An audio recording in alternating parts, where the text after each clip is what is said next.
How to fix 1010 app not working. Most of the time, this issue might arise due to the connectivity issue. So first thing first, make sure that you are connected to the stable Wi-Fi. Once the network that you're connected to is stable enough, the next thing you want to do is head over to your app store. In the source bar, search for 1010 and then move into this app. Right here instead of open, if you see the option of update, then your application is not up to date. In this case, tap on update and update your app to the latest version.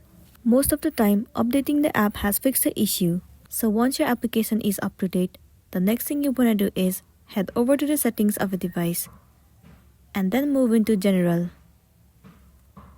Head over to iPhone storage. In this page, search for the application 1010. Once you find it, head over to it. Now click on Offload App and then once again click on Offload App. It means clearing the cache and the storage of the application.